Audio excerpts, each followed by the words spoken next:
जय हिंद दोस्तों। आज के इस इम्पॉर्टेंट लेक्चर में हम सभी डिस्कस करेंगे 12 अप्रैल 2025 के करंट अफेयर्स को। तो आप इस पूरे लेक्चर को बहुत ही ध्यान से लास्ट तक जोड़ देखिएगा। तो पहला और इम्पॉर्टेंट क्वेश्चन आपसे पूछा जा रहा है, ISSF विश्व कप ब्यूनस आयर्स 2025 में मेडल टैली में भारत को कौन सा स्थान हासिल हुआ है? आंसर हो जाएगा इसका दूसरा। तो दोस्तों, अभी हाल ही में अर्जेंटीना की राजधानी ब्यूनस आयर्स में ISSF विश्व कप 2025 का आयोजन किया गया है। तो इसकी मेडल टैली में भारत को दूसरा स्थान हासिल हुआ है। भारत ने कुल 8 मेडल जीते हैं, जिसमें से 4 गोल्ड मेडल हैं, 2 सिल्वर मेडल हैं और 2 ब्रॉन्ज मेडल हैं। तो ये प्रदर्शन रहा है भारत का। दोस्तों, ये जो ISSF विश्व कप है, ये 1 से 10 अप्रैल 2025 तक अर्जेंटीना की राजधानी ब्यूनस आयर्स में आयोजित किया गया था। दोस्तों, भारत के गोल्ड मेडल विजेता कौन कौन रहे हैं इस प्रतियोगिता में? विजय वीर सिद्धू, इन्होंने ISSF विश्व कप के इतिहास में पुरुषों की 25 मीटर रैपिड फायर पिस्टल स्पर्धा में गोल्ड मेडल जीता है और वो गोल्ड मेडल जीतने वाले पहले भारतीय बन गए हैं इस प्रतियोगिता में। सिप्त कौर सामरा ने भी गोल्ड मेडल जीता है महिलाओं की 50 मीटर राइफल 3 पोजीशन स्पर्धा में। रुद्राक्ष पाटिल ने पुरुषों की 10 मीटर एयर राइफल स्पर्धा में गोल्ड मेडल जीता है और सुरुचि सिंह ने महिलाओं की 10 मीटर एयर पिस्टल स्पर्धा में गोल्ड मेडल हासिल किया है। दोस्तों, जो मेडल टैली है उसको डिस्कस करते हैं। तो ISSF विश्व कप 2025 की जो मेडल टैली है उसमें पहले स्थान पर चाइना है। चाइना ने 5 गोल्ड, 3 सिल्वर, 3 ब्रॉन्ज मेडल जीते हैं। इस प्रकार से चाइना ने 11 मेडल जीते हैं। दूसरे स्थान पर भारत रहा है, जिसने 4 गोल्ड, 2 सिल्वर और 2 ब्रॉन्ज मेडल जीते हैं और कुल 8 मेडल जीते हैं। तीसरे स्थान पर अमेरिका रहा है, जिसने 2 गोल्ड, 3 सिल्वर, 1 ब्रॉन्ज जीता है और कुल 6 मेडल जीते हैं। चौथे पर ऑस्ट्रेलिया और 5वें स्थान पर हंगरी रहा है। यहाँ पर दोस्तों ISSF की बात हुई थी, तो इसका फुल फॉर्म होता है इंटरनेशनल शूटिंग स्पोर्ट फेडरेशन। तो निशानेबाजी प्रतियोगिताओं की ये गवर्निंग बॉडी होती है। जिस प्रकार से क्रिकेट के लिए ICC है, उसी प्रकार से शूटिंग के लिए ISSF संस्था है। इसकी स्थापना 17 जुलाई 1907 को हुई थी।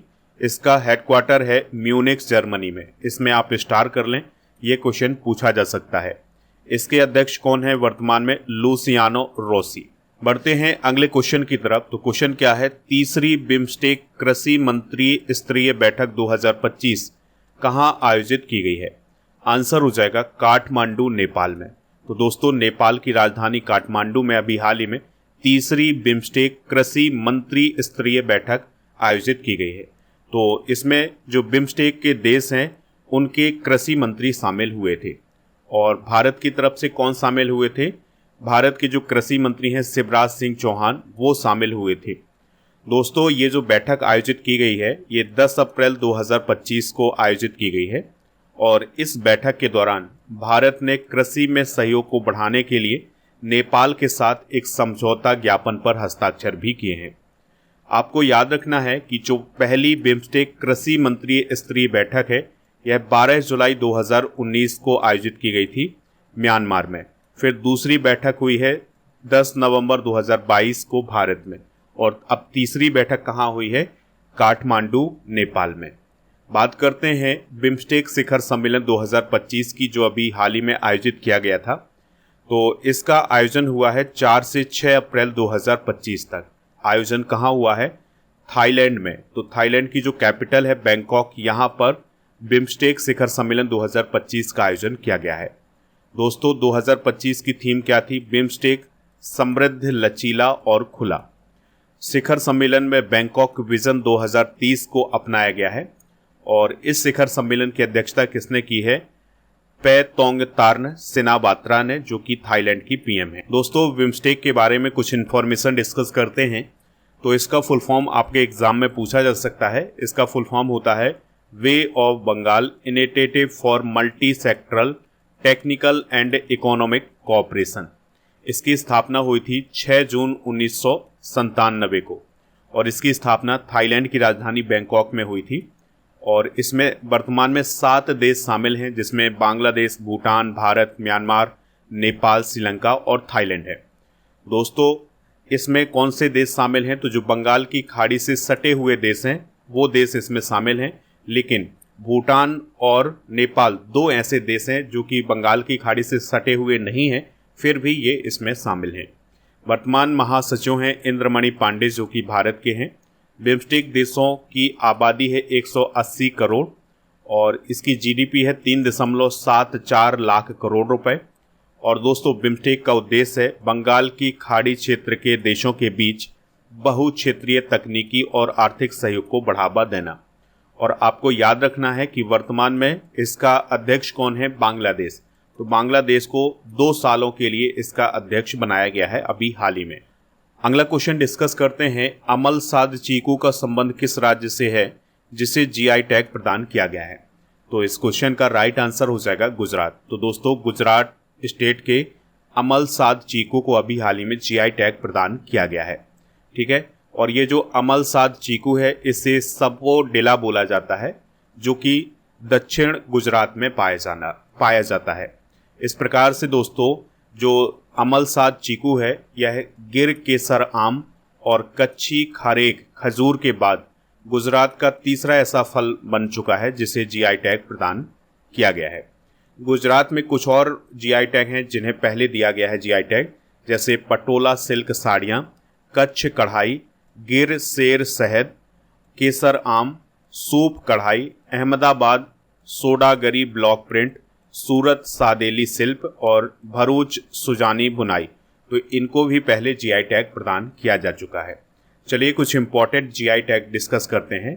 तो बसोहली पेंटिंग ये जम्मू कश्मीर से संबंधित है, इसे जीआई टैग मिला है। रामबन अनारदाना जम्मू कश्मीर से संबंधित है और चिकरी लकड़ी शिल्प ये भी जम्मू कश्मीर से संबंधित है, तो इन सभी को जीआई टैग मिल चुका है। रीवा का सुंदरजा आम, इसे भी जीआई टैग मिल चुका है। लकड़ी की नक्काशी ये लद्दाख से संबंधित है। मरचा चावल ये बिहार से संबंधित है। नागरी दुबराज चावल ये छत्तीसगढ़ से संबंधित है। कुंभम पैनर अंगूर जो कि तमिलनाडु से संबंधित है। ऊटी वर्की ये भी तमिलनाडु से संबंधित है। और रामनगर भंटा जो कि एक प्रकार का बैगन है, तो ये उत्तर प्रदेश से संबंधित है। तो इन सभी प्रोडक्ट को पहले जीआई टैग दिया जा चुका है। अगला क्वेश्चन डिस्कस करते हैं, भारत का पहला हिमालयी जलवायु अनुसंधान केंद्र कहाँ स्थापित किया गया है? आंसर हो जाएगा ऊधमपुर में। अब ये ऊधमपुर कहाँ है? जम्मू कश्मीर में। तो दोस्तों, केंद्रीय विज्ञान एवं प्रौद्योगिकी मंत्री डॉक्टर जितेंद्र सिंह जी के द्वारा जम्मू कश्मीर के ऊधमपुर जिले के चैनानी, जिसे नत्था टॉप बोला जाता है, में भारत के पहले हिमालयी जलवायु अनुसंधान केंद्र का औपचारिक शुभारंभ किया गया है। ठीक है, आपको याद रखना है क्या कि भारत का पहला हिमालयी जलवायु अनुसंधान केंद्र कहाँ स्थापित किया गया है? जम्मू कश्मीर के ऊधमपुर जिले के चैनानी में। ठीक है, इसका उद्देश्य क्या है? जलवायु और मौसम का वैज्ञानिक अध्ययन करना।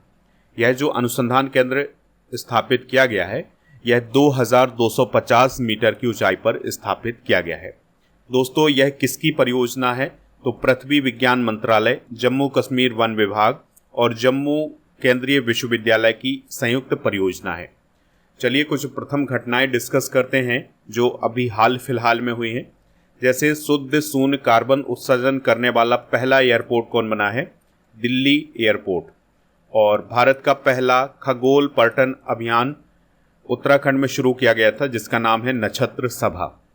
तेजस लड़ाकू विमान उड़ाने वाली पहली महिला पायलट हैं मोहिना सिंह। भारत के पहले गिद्ध प्रजनन केंद्र का उद्घाटन किया गया है गोरखपुर उत्तर प्रदेश में। भारत का पहला राष्ट्रीय डॉल्फिन अनुसंधान केंद्र पटना बिहार में। और कुष्ठ रोग को खत्म करने वाला पहला देश बना है जॉर्डन। इंग्लिश चैनल पार करने वाली सबसे युवा एवं तीव्र तैराक बनी है जिया राज। देश का पहला राइस एटीएम भुवनेश्वर ओडिशा में स्थापित किया गया है। उत्तर भारत का सबसे बड़ी फ्लोटिंग परियोजना ओमकारेश्वर मध्य प्रदेश में स्थापित की गई है। अगला क्वेश्चन डिस्कस करते हैं, 2021 में फीफा महिला विश्व कप की मेजबानी कौन सा देश करेगा? आंसर हो जाएगा इसका अमेरिका। तो 2021 में जो फीफा महिला विश्व कप है ये अमेरिका में आयोजित किया जाएगा। इसके अलावा जो 2035 का संस्करण होगा फीफा महिला विश्व कप का, ये यूनाइटेड किंगडम में आयोजित किया जाएगा। ठीक है, तो ये सारे इंपॉर्टेंट फैक्ट आप नोट करते जाए। फीफा विश्व कप 2031 में ये भी फैसला लिया गया है कि जो टीमें शामिल होंगी वो 48 टीमें शामिल होगी। अभी 32 टीमें शामिल होती हैं, अब 48 टीमें शामिल की जाएंगी। तो ये अभी हाल ही में फीफा के द्वारा निर्णय लिया गया है। आपको याद रखना है कि पहला महिला फीफा विश्व कप 1991 में चाइना में आयोजित किया गया था। ठीक है, और संयुक्त राज्य अमेरिका ने पहला महिला फीफा विश्व कप जीता था। इस पॉइंट को भी आप नोट कर लें। देखिए, फीफा महिला विश्व कप के मेज़बान देश डिस्कस करते हैं तो 1991 में चाइना में आयोजित हुआ था, 95 में स्वीडन में, 99 में America, 2003 America, 2007 China, 2011 Germany, 2015 Canada, 2019 France, 2023 में ऑस्ट्रेलिया और न्यूजीलैंड में, 2027 में ब्राज़ील, 2031 में मैक्सिको और अमेरिका में आयोजित किया जाएगा, 2035 में इंग्लैंड और नॉर्दर्न आयरलैंड, स्कॉटलैंड और वेल्स यानी कि यूके में आयोजित किया जाएगा। अब ये तो बात हुई फीफा, दोस्तों ये तो बात हुई महिलाओं के फीफा विश्व कप की। अब पुरुषों के फीफा विश्व कप को डिस्कस कर लेते हैं। तो 2026 में इसका आयोजन कनाडा, मैक्सिको और अमेरिका में किया जाएगा। 2030 में इसका आयोजन किया जाएगा मोरक्को, पुर्तगाल और स्पेन में, और 2034 में इसका आयोजन सऊदी अरेबिया में किया जाएगा। अगला क्वेश्चन डिस्कस करते हैं, अंतर्राष्ट्रीय मानव अंतरिक्ष उड़ान दिवस कब मनाया जाता है? तो यह 12 अप्रैल को मनाया जाता है। तो हर साल 12 अप्रैल को अंतर्राष्ट्रीय मानव अंतरिक्ष उड़ान दिवस मनाया जाता है, और इस दिवस को मनाने की घोषणा 2011 में की गई थी। दोस्तों, यह दिवस 12 अप्रैल को क्यों मनाया जाता है? क्योंकि 12 अप्रैल 1961 को यूरी गागरिन, जो कि सोवियत संघ के थे, वो अंतरिक्ष में पहली बार गए थे। यानी कि अंतरिक्ष में जाने वाले पहले व्यक्ति कौन बने थे?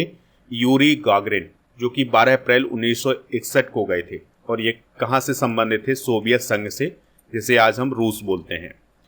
अंतरिक्ष में जाने वाले प्रथम डिस्कस करते हैं। तो अंतरिक्ष में जाने वाले प्रथम इंसान कौन है? यूरी गागरिन, जो कि सोवियत संघ के थे और जो कि 12 अप्रैल 1961 को अंतरिक्ष में गए थे। और सर्वप्रथम अंतरिक्ष में उपग्रह भेजने वाला देश कौन है? रूस। इसने स्पुतनिक फर्स्ट भेजा था। और अंतरिक्ष में जाने वाला पहला स्पेस डॉग कौन है? लाइका, जो कि 1957 में गया था। अंतरिक्ष में जाने वाली पहली महिला कौन है? वेलेंटीना तेरेस्कोवा, जो कि सोवियत संघ से संबंधित थी, जो कि 16 जून 1963 को अंतरिक्ष में गई थी। अंतरिक्ष में जाने वाले पहले भारतीय कौन है? राकेश शर्मा, जो कि 3 अप्रैल 1984 को गए थे। चांद पर कदम रखने वाला पहला इंसान कौन है? नील आर्मस्ट्रॉन्ग, जो कि 20 जुलाई 1969 को अपोलो 11 मिशन में चंद्रमा पर गए थे।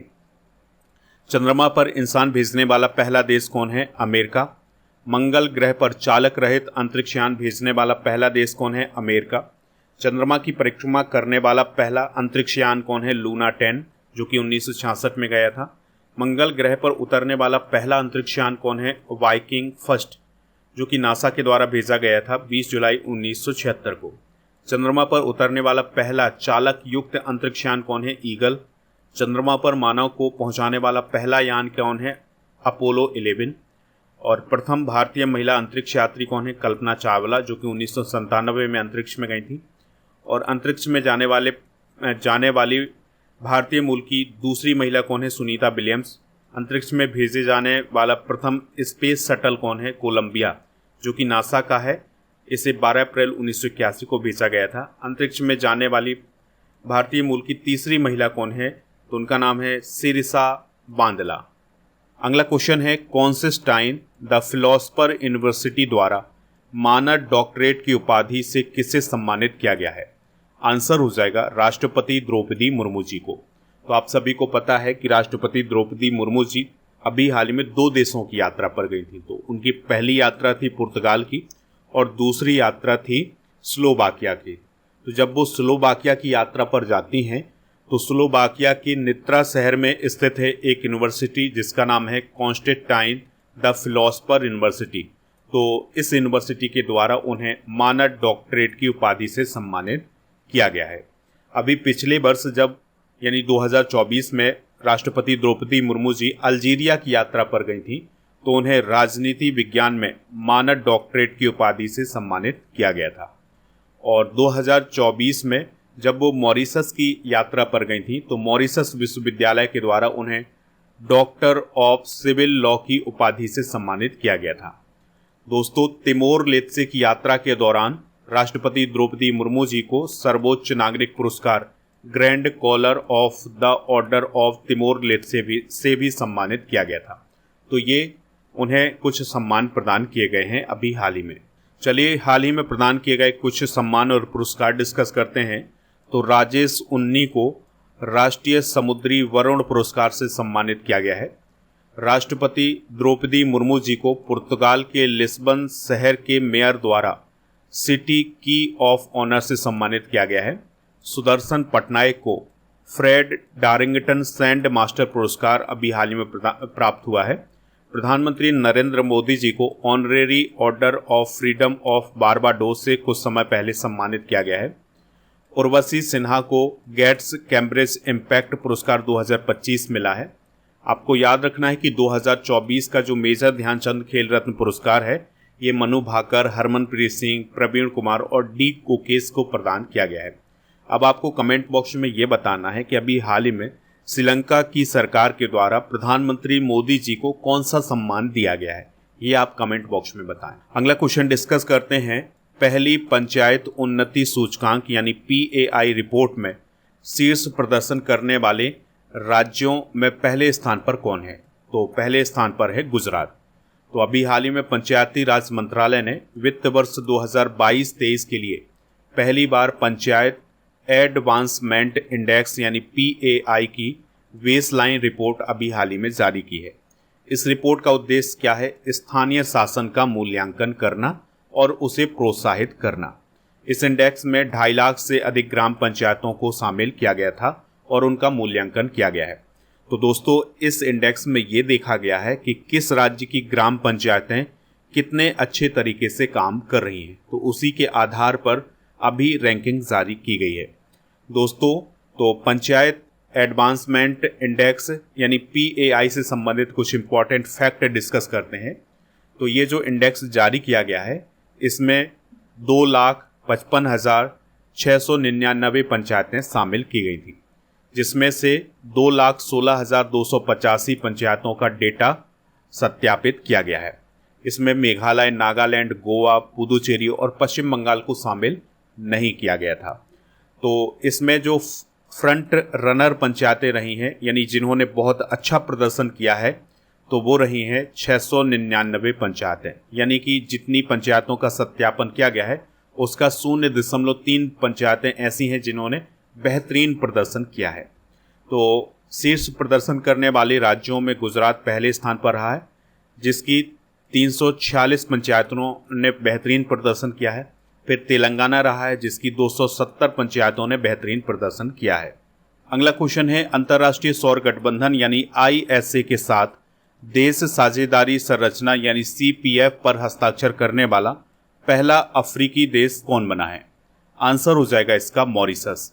तो दोस्तों, मॉरिशस अंतर्राष्ट्रीय सौर गठबंधन यानी ISA के साथ देश साझेदारी संरचना पर हस्ताक्षर करने वाला पहला अफ्रीकी देश बन गया है। इसके अलावा बांग्लादेश, भूटान और क्यूबा के बाद CPF पर हस्ताक्षर करने वाला मॉरिशस विश्व का चौथा देश बना है। दोस्तों, बात करते हैं अंतर्राष्ट्रीय सौर गठबंधन यानी ISA की। तो इस गठबंधन को international agency for solar policy and application भी कहा जाता है। इसका गठन 30 नवंबर 2015 को COP21 के दौरान पेरिस में हुआ था। मुख्यालय इसका गुरुग्राम, हरियाणा में है। इसका उद्देश्य है सौर ऊर्जा, स्वच्छ ऊर्जा, स्थिरता को बढ़ावा देना।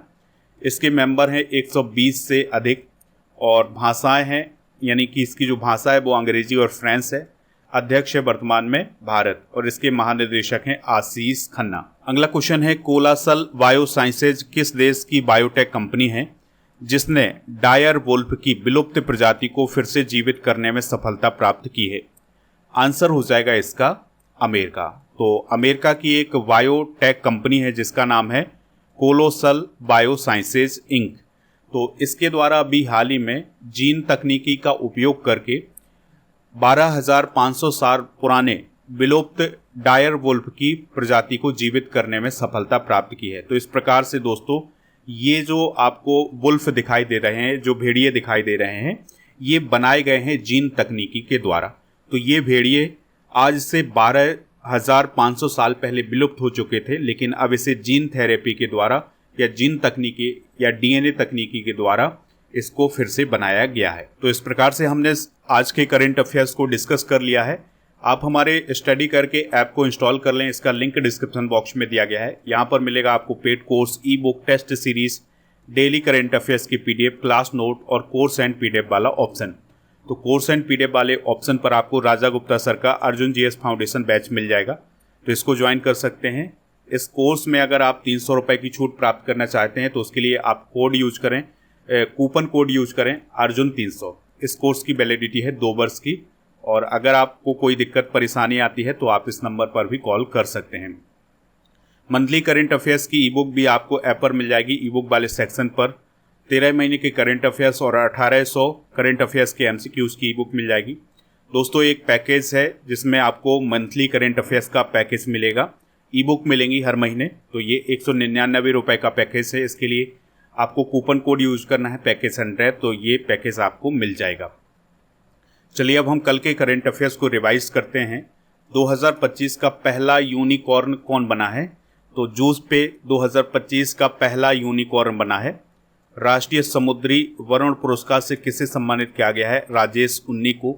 भारत का सबसे बड़ा पेट्रोकेमिकल संयंत्र किस राज्य में बनेगा? ओडिशा। मुंबई हमले के किस आरोपी को अमेरिका से भारत लाया गया है? तहाब्बुर राणा। वैश्विक प्रौद्योगिकी शिखर सम्मेलन 2025 का 9वां संस्करण कहाँ आयोजित किया गया था? नई दिल्ली। हाल ही में भारत और किस देश के बीच एमएसएमई सहयोग और राजनयिकों के प्रशिक्षण पर समझौता हुआ है? स्लोवाकिया। लॉस एंजलिस ओलंपिक 2028 में किस खेल को शामिल किया गया है? क्रिकेट। किस शहर के सीन्स इन द स्क्वायर में शाहरुख खान काजोल का स्टैचू लगेगा? लंदन। और किस देश में मात्र 6 घंटे में 3D प्रिंटेड रेलवे स्टेशन बनाया गया है? जापान। भारत ने किस देश के लिए ट्रांसशिपमेंट सुविधा को बंद करने का निर्णय लिया है? बांग्लादेश। दोस्तों आज की जनरल नॉलेज के पिटारे में हम भारतीय संविधान के भाग डिस्कस करेंगे। भाग 1 में संघ एवं उसका क्षेत्र है, भाग 2 में नागरिकता, भाग 3 में मौलिक अधिकार, भाग 4 में राज्य के नीति निर्देशक सिद्धांत, भाग 4A में मौलिक कर्तव्य, 5 में संघ सरकार, 6 में राज्य सरकार, 7 निरस्त है और 8 में केंद्र शासित प्रदेश। भाग 9 और 9A में पंचायतें और नगर पालिकाएँ शामिल की गई हैं। 9B में सहकारी समितियाँ, 10 में अनुसूचित और जनजातीय क्षेत्र, 11 में संघ और राज्यों के बीच संबंध, 12 में वित्त संपत्ति अनुबंध और मुकदमे, 13 में भारत के क्षेत्र के भीतर व्यापार वाणिज्य और समागम, 14 में संघ और राज्यों के अधीन सेवाएं, 14A में न्यायाधिकरण का वर्णन किया गया है। दोस्तों कल के करंट अफेयर्स में आपसे ये पूछा गया था कि 2028 के ओलंपिक में हाल ही में किस खेल को शामिल किया गया है? तो क्रिकेट को शामिल किया गया है। तो लगभग सभी लोगों ने इसका आंसर क्रिकेट बताया हुआ है। दोस्तों जिस प्रकार से आपके करंट अफेयर्स की क्लास होती है, अब उसी प्रकार से सुबह 7 बजे एक और क्लास होगी जिसमें हम सभी टॉपिक डिस्कस करेंगे, जिसमें करंट अफेयर्स के टॉपिक होंगे, इसके अलावा जीके जीएस के टॉपिक होंगे और जो भी और इम्पॉर्टेंट टॉपिक होंगे उन सभी को डिस्कस करेंगे। तो जिस प्रकार से आप हमारे करंट अफेयर्स की क्लास को सपोर्ट कर रहे हैं, उसी प्रकार से सुबह 7 बजे वाली क्लास को भी सपोर्ट करें। तो उस वीडियो को आप ज़रूर देखें। तो आज का क्वेश्चन क्या है आपके लिए? तीसरी बिम्स्टेक कृषि मंत्री स्तरीय बैठक 2025 कहाँ आयोजित की गई है? जो भी इसका राइट आंसर हो कमेंट बॉक्स में ज़रूर बताएं, और जो बिम्स्टेक के देश हैं उनको बताएं कि कौन कौन से देश इसमें शामिल हैं। दोस्तों आप हमारे ऐप को इंस्टॉल करेंगे तो यहाँ पर आपको बहुत सारी ई बुक मिल जाएंगी जीके जीएस की, तो इसको आप प्राप्त कर लें। इसके अलावा हमारे ऐप पर डेली करंट अफेयर्स का टेस्ट दे सकते हैं। टेस्ट पास वाले ऑप्शन पर जाकर के, टेस्ट पास वाले ऑप्शन पर आपको 1 वर्ष की वैलिडिटी के साथ 4000 से अधिक टेस्ट भी मिल जाएंगे, तो इनको भी आप प्राप्त कर सकते हैं।